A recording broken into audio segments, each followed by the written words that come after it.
El núcleo es la parte central del átomo, comprende un 99.9% de la masa del mismo, ya que está compuesto únicamente por las partículas subatómicas de protones y neutrones, salvo el protio, que está compuesto únicamente por protones, que dan la carga positiva. Un mismo elemento químico está caracterizado por un número de protones y por el núcleo, que es el que determina la carga positiva total. A este número se le denomina número atómico. Existen también átomos que tienen el mismo número atómico, pero diferente número másico, los cuales se conocen como isótopos. Hay tres tipos de isótopos naturales del hidrógeno: el protio, el deuterio y el tritio. Todos poseen las mismas propiedades químicas del hidrógeno y pueden ser diferenciados únicamente por ciertas propiedades físicas. Ernest Rutherford, considerado el padre de la física nuclear, recibió este título por su descubrimiento del núcleo. Rutherford fue quien puso sobre la mesa el primer modelo teórico en el cual están basadas todas las actuales teorías sobre la estructura atómica. El descubrimiento de que la mayoría de la masa del átomo se encuentra en el área central fue gracias a unas pruebas que se realizaron, a las que ahora las conocemos como el experimento de la lámina de oro de Rutherford.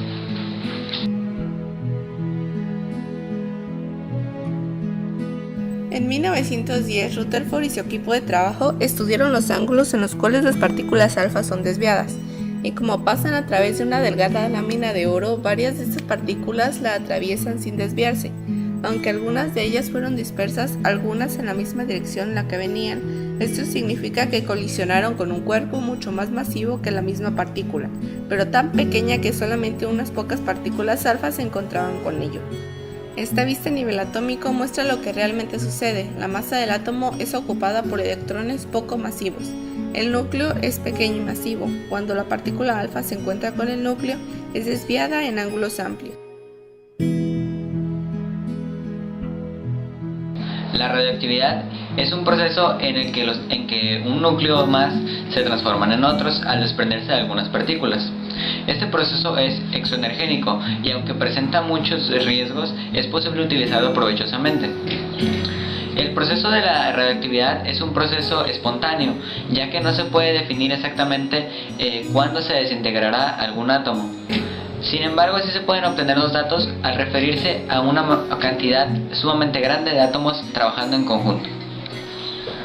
Algunos núcleos son inestables y emiten de forma espontánea partículas y o radiación electromagnética. A este fenómeno se le conoce como radiación natural. Esto ocurre en todos los elementos con un número atómico mayor de 83. Otro tipo de radioactividad, conocida como radioactividad inducida o artificial, se produce al bombardear el núcleo con partículas subatómicas aceleradas u otros núcleos.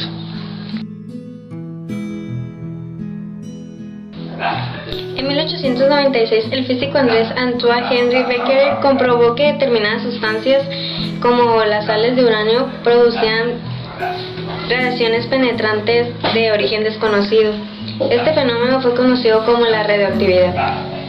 El científico francés estaba trabajando en su laboratorio y dejó descuidadamente unas sales de uranio junto a unas placas fotográficas que aparecieron posteriormente veladas, a pesar de estar protegidas de la luz solar.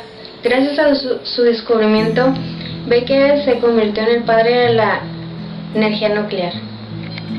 En la misma época, el matrimonio francés formado por Pierre y Marie Curie dedujeron con sus investigaciones la existencia de un nuevo elemento de actividad aún más elevada que el uranio, que en honor a su patria fue llamado polonio.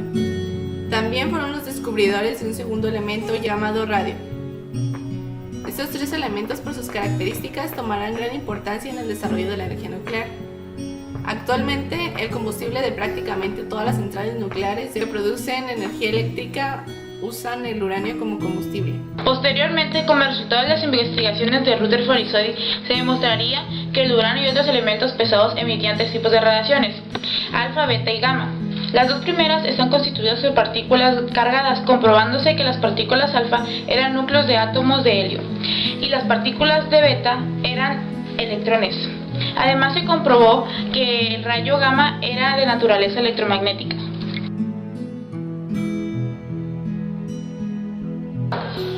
¿Qué es la energía nuclear? La energía nuclear es la energía en el núcleo de un átomo. La energía nuclear es la energía que mantiene unidos neutrones y protones. Esta se puede obtener de dos formas: fusión nuclear y fisión nuclear. La fusión nuclear es la energía que se libera cuando los átomos se combinan entre sí o se fusionan entre sí para formar un átomo más grande. Esta energía es como la que produce el Sol.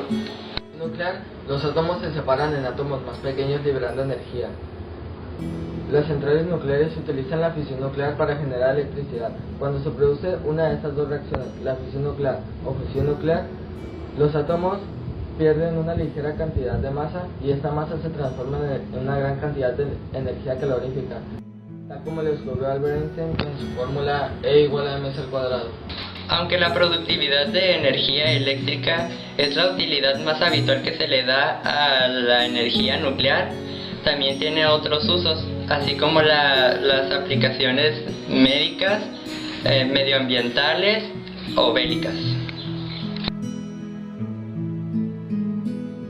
La energía nuclear tiene otras aplicaciones en diversos campos, aplicaciones industriales, con fines de análisis y control de procesos, aplicaciones médicas, en diagnósticos y en terapia de enfermedades. Aplicaciones agroalimentarias, en la producción de nuevas especies y tratamiento contra plagas e insectos, en la conservación de alimentos y en la preparación de vacunas. Otras aplicaciones como la dotación que emplea las propiedades de fijación del carbono a los huesos, madera o residuos orgánicos determinan su edad tecnológica y los usos en la geofísica y geoquímica, que aprovechan la existencia de materiales radioactivos naturales para la fijación de fechas de depósitos de rocas, carbonos o petróleo. El primer accidente nuclear serio registrado ocurrió en el año 1952, el día 12 de diciembre, en el reactor nuclear NRX en Chalk River, Canadá. También en Canadá, un 24 de mayo de 1958, en el mismo reactor nuclear de Chalk River, en el mismo reactor NRU, una varilla de combustible de uranio se incendió y se partió en dos al intentar retirarla del núcleo del reactor.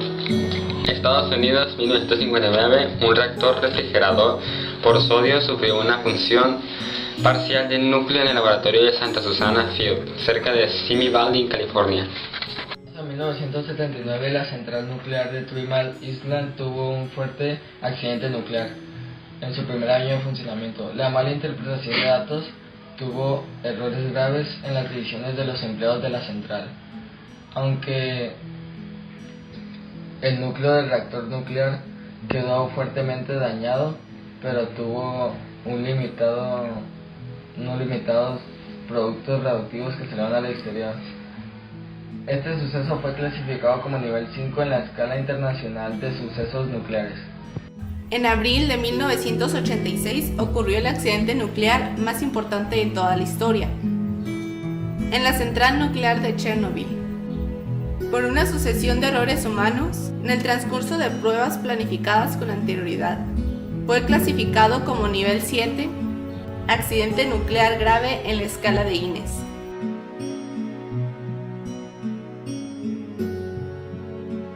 Aquel día, durante una prueba en la que se simulaba un corte de suministro eléctrico, un aumento súbito de potencia en el reactor 4 de esta central nuclear produjo el sobrecalentamiento del núcleo del reactor nuclear, lo que terminó provocando la explosión del hidrógeno acumulado en su interior.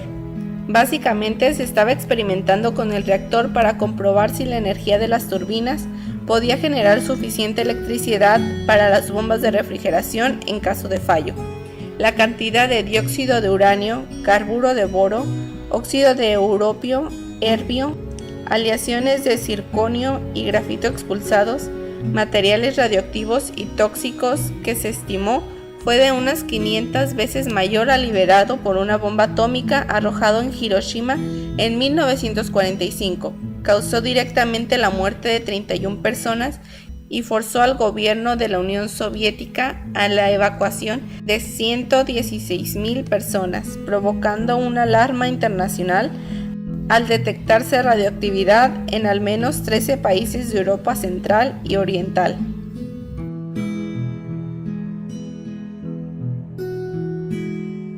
Los efectos genéticos, cualquier agente externo que actúe sobre una célula, son el producto de las alteraciones o mutaciones que el agente puede causar en el ADN de las células reproductivas del individuo, espermatozoides u óvulos. Los descendientes de este individuo son portadores de la mutación y pueden sufrir las consecuencias de hasta incluso transmitirlos a sus hijos. Los agentes capaces de producir estos efectos son sustancias químicas de poco uso y la radiación. Para que esto se pueda cuantificar, es muy poco probable y se debería de exponer a miles de animales a los agentes de mutación. Es evidente que los datos obtenidos de los seres humanos expuestos a agentes mutagénicos no son el resultado de experimentos, sino que son resultado de ocasiones accidentales o bien médicas o de residencia. Los datos indican que el grupo humano más grande expuesto a las situaciones mutagénicas son los 100.000 japoneses que habitaban a los alrededores de Hiroshima y Nagasaki durante el año de 1945, donde ocurrieron los ataques nucleares. Este grupo ha sido estudiado a lo largo de los años después de las explosiones, con el fin de establecer una relación entre la exposición y la respuesta de la misma. La dosis recibida por cada sobreviviente ha sido estimada a partir de la distancia que mediaba entre el individuo y el epicentro de la explosión. Las dosis máximas que recibieron estos individuos fueron de 122 rems aproximadamente. Dosis mayores se produjeron en las zonas que resultaron totalmente destruidas por la acción mecánica que la explosión produjo, donde no hubo sobrevivientes. El daño genético en la primera generación se ha determinado estudiando a los hijos de los sobrevivientes, comparándolos con las observaciones en poblaciones similares no expuestos a las explosiones nucleares. Los resultados de estos estudios no han mostrado diferencias en las frecuencias de alteraciones genéticas entre ambas poblaciones. La radiación solamente incrementa la frecuencia de mutaciones que se dan naturalmente en la población humana, y como este incremento es pequeño, su identificación es muy difícil. El síndrome de Down, por ejemplo, es una enfermedad genética producida por una mutación en los cromosomas de uno de los padres. Uno en 600 nacimientos sufre la enfermedad. Creemos necesario destacar que, si bien de los números puede concluirse que el riesgo reproductivo asociado a la exposición a la radiación es muy pequeño, el sufrimiento que acompaña a cada niño nacido con un defecto genético puede ser muy elevado. Toda exposición innecesaria a la radiación o cualquier otro factor mutagénico debe ser evitada.